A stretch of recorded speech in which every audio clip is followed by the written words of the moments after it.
Hello everyone and welcome back to the good stuff. We are continuing with the 1858 clash between Paul Charles Morphy and Thomas Wilson Barnes. After that first game that Morphy won, we are now continuing with another game where Morphy had the white pieces because, as you've seen so far in the Morphy Saga, that's how they did it in those days. You get two whites, then you get two blacks. So something weird, but it is the way it is.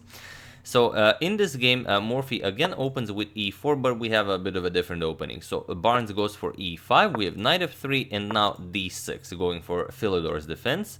We have d4, e captures, and now bishop to c4, not going for knight captures on d4, which could kind of be also good. I mean, it is the way to go, but in those days you would play something like bishop c4, you would play c3, gambit this pawn, maybe gambit this pawn as well, and get a lot of rapid development. So Barnes continues with bishop to e7 and c3 now. He offers a pawn, but Barnes declines it with d3, with the idea of hindering the development of white's pieces, so you will either play queen captures or bishop captures, and you don't want either of those to be on the d3 square. So queen to b3, now putting pressure on the f7 square, also on the b7 square, and now bishop to e6 by Barnes. Now offering up the b7 pawn, and it is kind of a good idea by Barnes because if you go for something like queen captures and then of course the rook hangs, so knight d7, and then you try to pick up the d3 pawn. You could also capture here, which is what happened in the game, but if you go for something like bishop captures on d3, then knight c5 with a double attack. Here you have to go for queen b5 check, c6, queen captures on c6 check, and now after king f8, okay, you did get some material, but black got a lot of development in. Rook b8 is coming, knight is attacking the bishop here, and it's just a nice position for black. So Morphy goes for a similar idea, but not quite the same. He goes for captures, and only now captures, knight to d7, and yeah, after queen captures on b7, this position has never been reached again. So knight to d7 by Barnes, and now queen to b5. The queen needs an escape route, and also you kind of want to get rid of this pawn here. So knight to f6, putting pressure on the e4 pawn, asking what do you want to do now. You could capture on d3 right away, but then you allow the knight to come to c5 with tempo. So Morphy leaves that for some other time. He goes for the e6 pawn, which is weak. So he goes knight to g5. He goes for this pawn. And we have rook to b8. Barnes goes after Morphy's queen on b5. We have queen to a4. And now Mr. Barnes, the madman, goes for castles. He gives up the e6 pawn, and we get to the position from the thumbnail. Why did he allow such a thing? Well, of course, Morphy captures it, but now he goes for knight to c5, forking Morphy's queen and also the knight on e6. And now if you trade queens, for example, captures, and now the knight has to go back, let's say knight e6. Now after the rook moves, it's actually a very good position for black. Black still has a passed pawn here. There's a double attack on the b2 pawn. The e4 pawn is hanging. So Barnes is definitely onto something here. So after this knight to c5 move, Morphy decides, okay, let's not trade queens. Let's just trade knights here. But then captures, and now you still have the very strong d3 pawn, you still have the double c pawn, which if you can get to c4, this will be an incredibly strong pass pawn.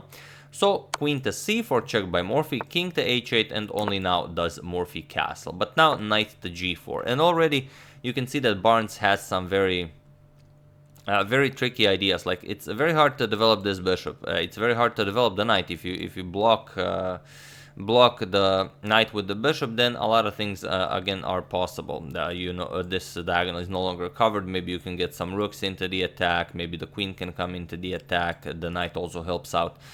It's just a very pleasant position for black. So Morphy immediately goes for f4. He blocks this diagonal and prepares to push e5, f5, and so on. And here Barnes could just continue with normal development. Queen d6 puts pressure on the h2 pawn here, so Morphy cannot push f5 right away. But instead, Mr. Barnes decided to play in great style, as he did, so far. So he goes for d2. He gives up a pawn, but the problem is if Morphy captures with the bishop, then rook captures on b2. If he captures with the knight, then the bishop no longer covers the e3 square.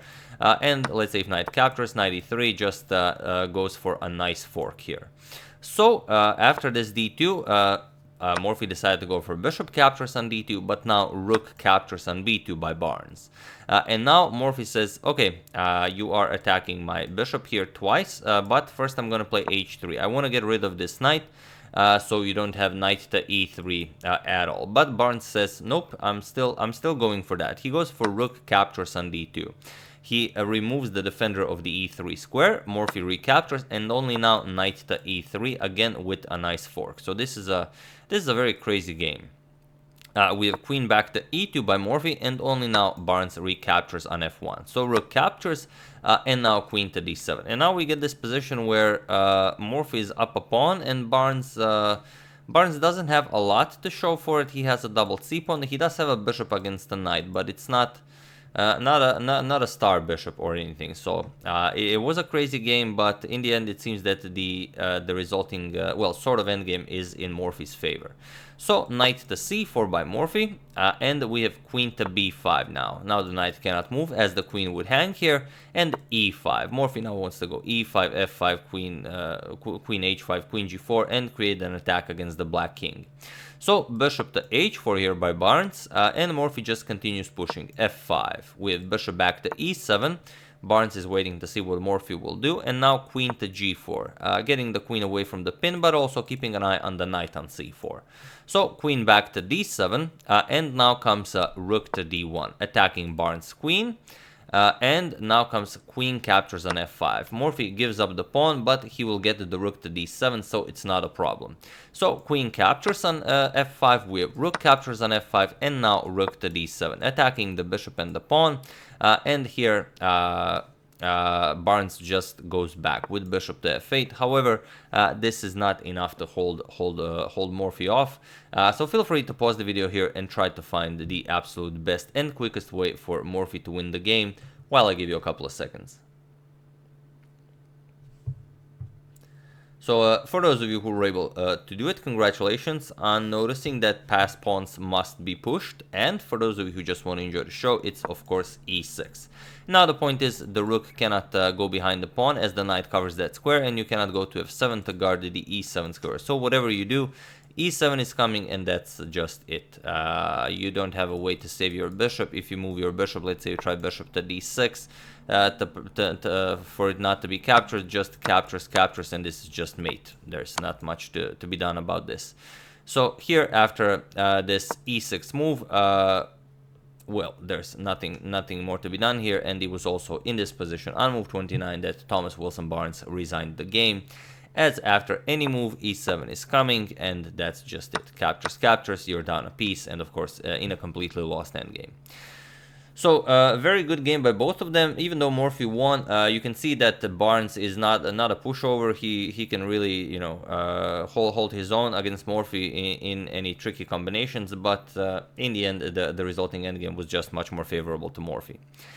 So yeah, that's the second game we've covered from the match. I do hope you enjoyed it. I also invite you to check out the song about Morphy by Aaron Page. It will be the first link in the description below. He already made one song about AGADMATOR's chess channel, if you remember, maybe a year ago. Now he strikes back with a song about Paul Morphy. So do check it out. It's very, very enjoyable. I would also like to thank Luis Reboledo Segura, Tamas Gal, Michael Buckley, Christopher Serrata, and Peter Killian for a contribution to my channel. Thank you a lot. I really appreciate it. As usual, you can check 2 of my previous videos here. Thank you for watching, and I will see you soon. Continuing the good stuff, checking up on your wonderful suggestions, and whatever else happens in the chess world. So thank you all. I will see you soon, and have an excellent rest of your day.